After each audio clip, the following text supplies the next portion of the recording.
Buenos días, ¿cómo les va? A invitación de un querido amigo, profesor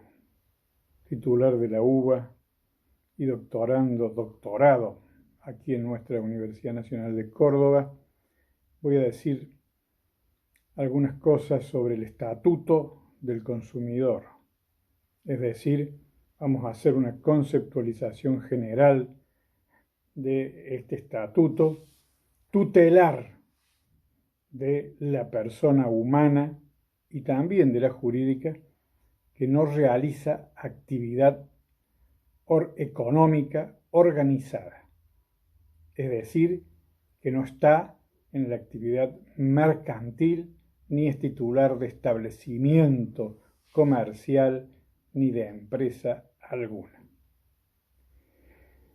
Lo primero que cabe señalar es que el derecho de los consumidores y usuarios surgió como una necesidad nacida del principio de solidaridad social frente a la clásica teoría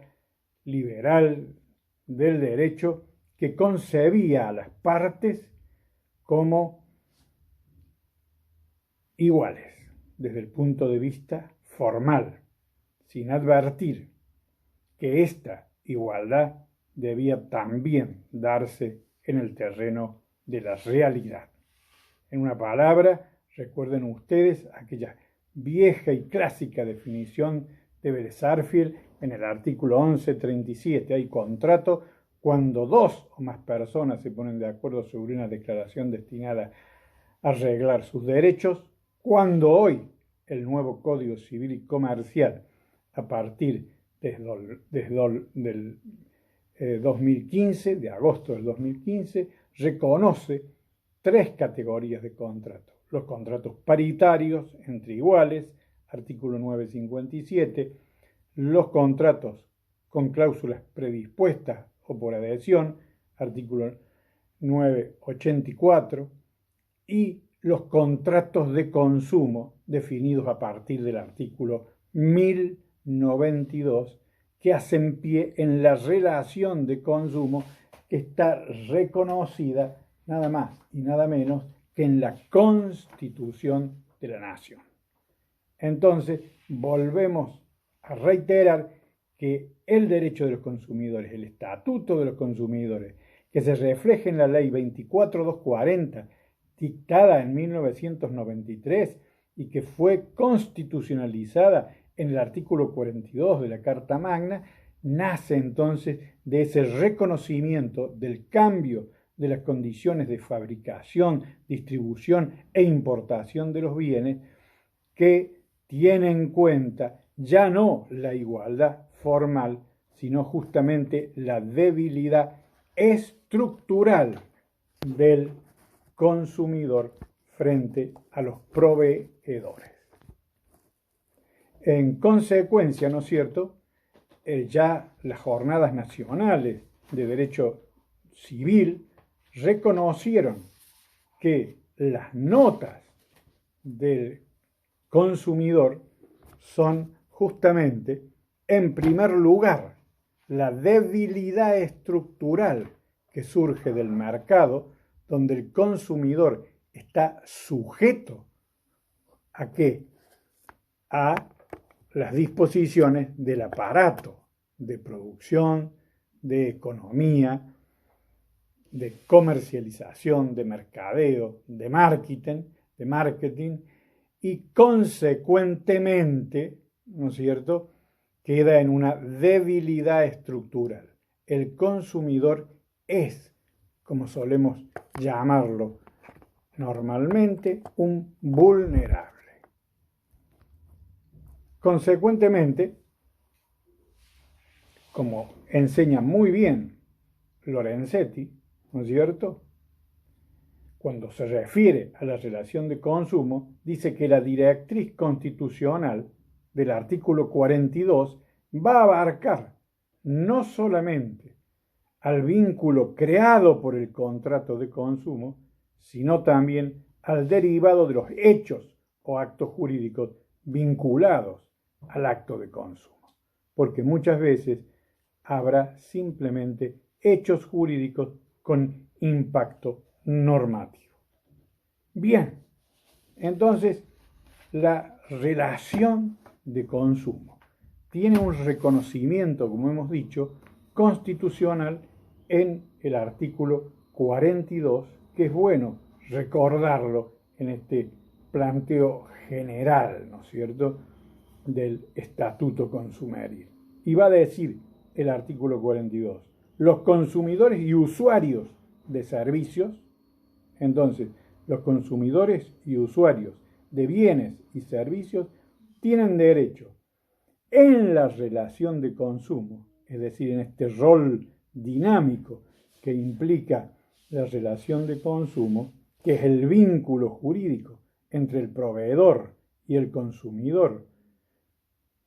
como señala muy bien el artículo 1092 del Código Civil y Comercial y el artículo 1 de la Ley 24.240, estos consumidores tienen derecho en la relación de consumo a la protección de su salud, a la seguridad e intereses económicos, a una información adecuada y veraz, a la libertad de elección y a condiciones de trato digno y equitativo. Fíjense ustedes, los derechos de los consumidores han quedado desde 1994 constitucionalizados. Y además, el segundo y tercer párrafo del artículo 42 es relevante. ¿Por qué? Porque el segundo párrafo va a decir las autoridades proveerán a la protección de esos derechos, a la educación para el consumo, a la defensa de la competencia contra toda forma de distorsión de los mercados, al control de los monopolios naturales y legales, al de la calidad y eficiencia de los servicios públicos y a la constitución de asociaciones de defensa de los consumidores. Y en el último párrafo dice algo que es una manda constitucional que viene siendo incumplida permanentemente, y es: la legislación establecerá procedimientos eficaces para la prevención y solución de los conflictos y los marcos regulatorios de los servicios públicos de competencia nacional, previendo la necesaria participación de las asociaciones de consumidores. Y consecuentemente, esta constitucionalización de los derechos del consumidor ha impactado fuertemente en lo que debe entenderse por el Estatuto del Consumidor, ¿no es cierto? ¿Por qué? Porque el presupuesto de aplicación del derecho protectorio de base constitucional del régimen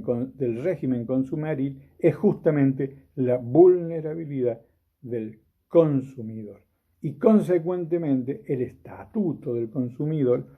tiene este diálogo de fuentes que enseñaba Eric James, el gran profesor alemán, que es el diálogo de fuentes entre la Ley Especial 24.240, la Ley de Lealtad Comercial, la Ley de Defensa de la Competencia, el Código Civil y Comercial en los artículos 1092 y todos aquellos que no solamente reglan el contrato de consumo, sino otro tipo de contratos de consumo, como pueden ser los contratos bancarios, pero que estén dentro de la cartera de los contratos de consumo. Consecuentemente, hay un verdadero diálogo de fuentes. ¿Qué quiere decir esto? Que para subsumir una relación concreta dentro del Estatuto del Consumidor, tendré que espigar todas estas normas para aplicar la correcta, incluida, ¿no es cierto?, obviamente, el orden piramidal que surge no solamente del artículo 31 de la Carta Magna, sino del artículo 75, inciso 22, es decir, en correlación con el artículo 1 y 2 del Código Civil y Comercial, tendré que ver los tratados constitucionalizados y de derechos humanos, es decir, tendré que ver la Convención de los Derechos del Niño, la Convención de los Derechos que impiden la discriminación de la mujer, la Convención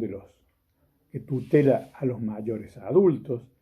la Convención que tutela a los discapacitados o a las personas con discapacidades diferentes. Todo este cúmulo normativo integra en armoniosa y adecuada interpretación lo que es el estatuto del consumidor. Y por supuesto, hace eje en la dignidad del consumidor. Fíjense ustedes que ese gran maestro, que es Jorge Mosé Iturraspe, expresa que el objetivo de la tutela del consumidor tiene como directriz central el diferente poder de negociación y conocimiento que tiene el proveedor por sobre el consumidor o usuario. Otro importante jurista, como es hoy el director nacional de Defensa del Consumidor, Sergio Sebastián Baroselli, sostiene que el derecho del consumidor se erige como un sistema de normas principiológicas que ya se están reflejando en los proyectos de reforma que se encuentran en el Congreso de la Nación, que son de orden público, tienen fuente constitucional y que tienen carácter especialmente protectorio de la parte débil y vulnerable. De manera tal, ¿no es cierto?, que vamos descubriendo cómo el derecho del consumidor se alza con sus propias notas, sus propias características. Tiene como epicentro a la persona humana y a su dignidad en cuanto consumidora, conforme justamente a los principios y valores constitucionales de los artículos 42 y 43 de la Constitución que ya hemos citado, y siempre respetando los tratados internacionales de derechos humanos y articulando el diálogo de fuente al que nos hemos referido y que se correlacionan con los artículos 1 y 3 del Código Civil y Comercial. De manera tal que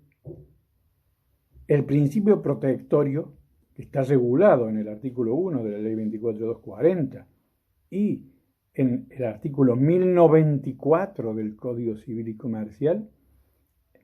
hace que el derecho del consumidor tenga una característica que señalaron los grandes maestros Atilio Alterini y Héctor Alegría al decir que es transversal. ¿A qué? A todo el derecho privado y aún al derecho público. Por eso es que también tiene un carácter imperativo y tiene un carácter de orden público que se tutela al proteger a la parte débil de la relación negocial.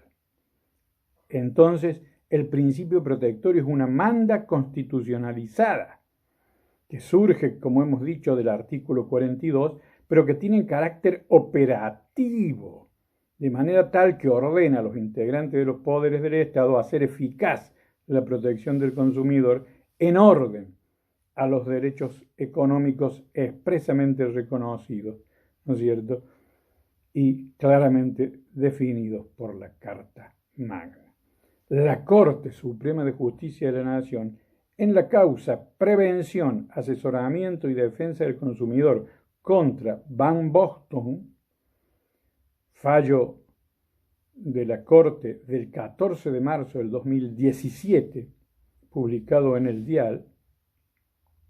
señaló que la especial protección que el constituyente decidió otorgar a los usuarios y consumidores en razón de ser sujetos particularmente vulnerables dentro del sistema económico actual, implica una protección operativa y supralegal que no puede ser dejada de lado con argumentos impropios e improcedentes, como serían meros aspectos regulatorios. ¿Por qué? Porque la manda constitucional, los principios generales y los tratados convencionalizados y constitucionalizados hacen operativo el principio tutelar y por ende hacen primar el ordenamiento de la Ley 24.240 y del Código Civil y Comercial en los artículos 1092 a 1122 y concordantes por sobre las demás leyes especiales y o normas comunes. De allí que, como lo dice con toda claridad el artículo 3 de la Ley de Defensa del Consumidor y el artículo 1094 del Código Civil y Comercial, ¿no es cierto? Hay dos directivas fundamentales que no pueden ignorarse.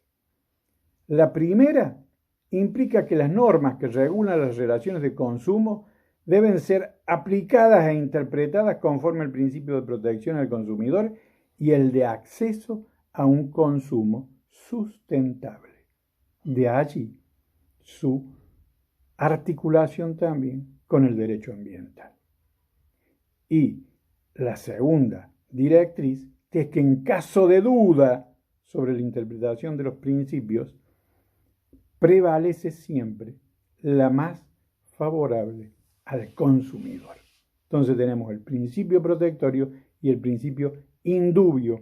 pro consumidor, que normalmente suelen confundirse y que son dos aspectos generales. Por eso, ya Rusconi,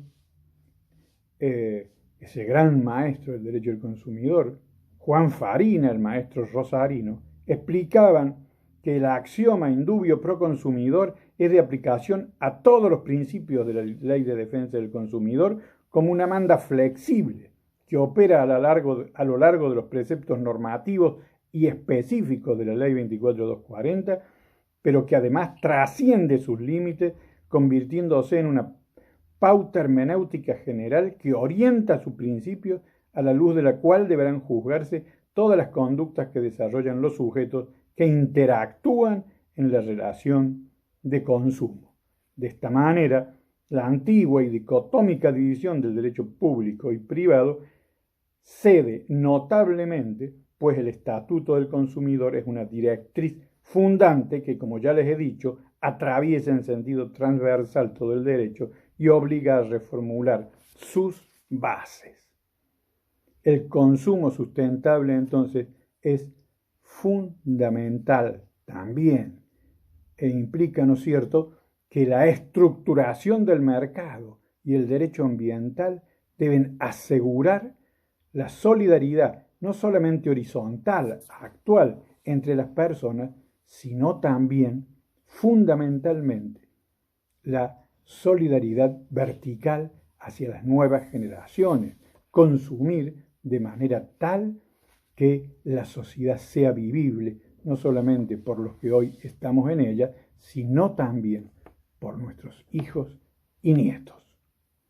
Y por eso hay una serie de principios o ejes del Estatuto Consumeril, ¿no es cierto? La tutela especial surge de todo el plexo consumeril consagrado en la Constitución Nacional, en el Código Civil y Comercial, en la Ley de Defensa del Consumidor, en el diálogo de fuentes establecido en el artículo 3 de la Ley de Defensa del Consumidor. Y podríamos resumirlo diciendo que, en primer lugar, está la obligación de información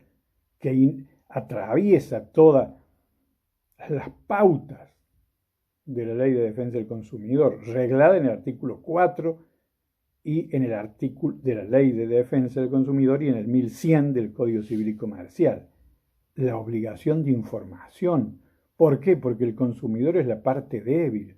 aquel que no conoce no solamente el negocio, sino que tampoco conoce detenidamente lo que va a adquirir, sabe y tiene idea, tanto como desde que va a comprar en un supermercado los alimentos, como cuando va a comprar un automóvil o una casa, qué es lo que está adquiriendo, pero no cómo se ha elaborado, no cómo se ha construido, y consecuentemente se le deben dar todas las explicaciones pertinentes. La información hoy es fundamental, es un derecho base que se tiene que convertir también en la obligación de consejo, es decir, que el proveedor deberá aconsejar al consumidor sobre la mejor de las operaciones según sus necesidades.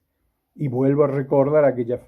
aquella definición de Jorge Mosé Iturraspe, el derecho del consumidor nace del principio de solidaridad y articula y protege las necesidades de los consumidores. Es el conjunto de normas de orden público que regulan la relación de consumo y sus consecuencias negociales. Y entonces, además del principio de información que hemos dicho que estaba regulado en los artículos 4 de la LDC y 1100 del Código Civil y Comercial, también vemos que todo ello refleja en las condiciones previsibles y normales de uso de las cosas y servicios que deben respetar las instrucciones y normas para garantizar otro gran principio, la seguridad de los bienes y servicios, conforme a los artículos 5 y 6 de la Ley de Defensa del Consumidor. Otra directriz central, al lado de la información, la obligación de seguridad. Obviamente que de ello se deriva también la prohibición de prácticas publicitarias engañosas, artículo 8 de la Ley de Defensa del Consumidor y 1001 del Código Civil y Comercial. Las prácticas publicitarias no pueden llevar a elecciones que no estén basadas en una adecuada información. De allí la importancia que tiene la publicidad es tal que, como dice el artículo 8 bis de la Ley de Defensa del Consumidor, integra el contrato de consumo. ¿Sí? Y, como les decía a ustedes, esta prohibición de prácticas publicitarias engañosas contenida en los artículos que les he citado se funda también en el trato digno y equitativo que está tutelado puntualmente en los artículos 8 bis de la Ley 24240 y en el 1097 del Código Civil y Comercial. De manera tal que, haciendo a manera de síntesis un resumen de los principios especiales intuitivos del régimen consumeril, podemos decir en primer lugar el principio protectorio, en segundo lugar el de sustentabilidad del consumo, en tercer lugar el de no regresividad, el de irrenunciabilidad de los derechos por el carácter de orden público de la normativa consumeril, obviamente el de la buena fe y prohibición de abuso del derecho y de prácticas y cláusulas abusivos. Ya hemos señalado el de información y el de seguridad y el principio de realidad, es decir, más allá de las regulaciones formales, el juez y los operadores jurídicos tienen obligación de ver cuál es la realidad. El principio de realidad que opera en el mundo del derecho laboral opera también en el Estatuto del Consumidor. Y todos estos principios que les he explicado culminan también en una serie de normas procesales que están pautadas en la ley de fondo, justamente para asegurar, como dicen las reglas de Brasilia, que el verdadero y auténtico acceso a la justicia. Por eso las reglas procesales básicas tienden al acceso a la justicia, a la gratuidad de los procedimientos, a un adecuado régimen de competencia, a un trámite abreviado y célere para defender adecuadamente y en tiempo propio, ¿no es cierto?, los derechos del consumidor y obviamente cargas probatorias dinámicas y eventualmente hasta la inversión de la carga probatoria, como lo es, ¿no es cierto?, cuando se establece la responsabilidad objetiva en caso de incumplimiento del contrato o en caso de dañar por el defecto o vicio de la cosa, artículo 40 de la Ley de Defensa del Consumidor, que dispara la responsabilidad solidaria de todos los que están en la cadena de responsabilidad,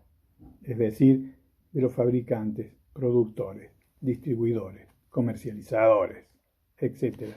etcétera. Como ven entonces, realmente relevante el Estatuto del Consumidor por los cambios que implica en la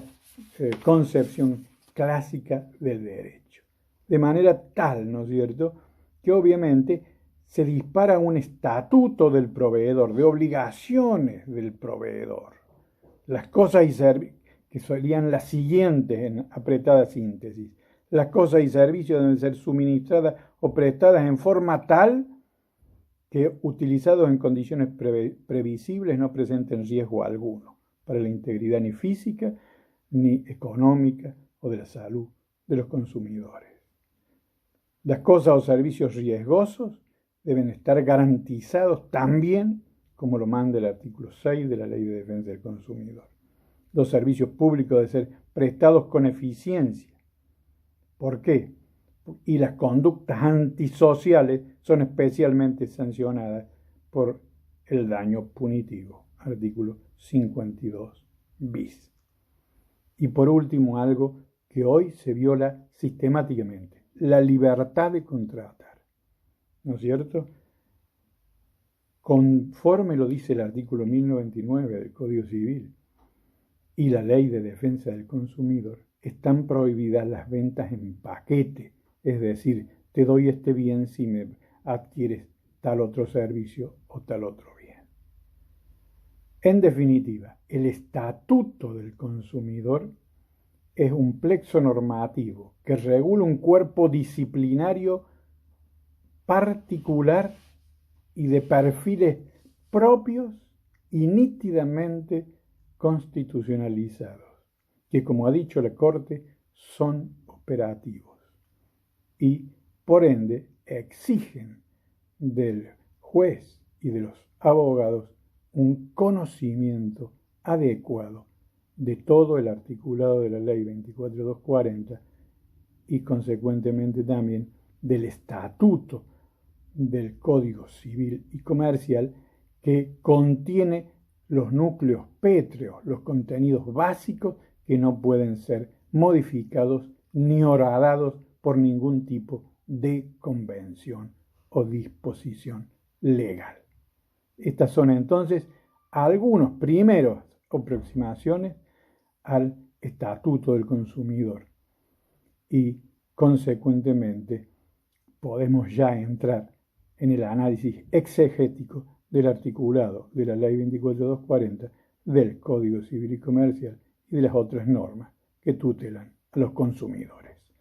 Por ahora, esta mera introducción, podemos decir que la hemos concluido rápidamente. Muchísimas gracias.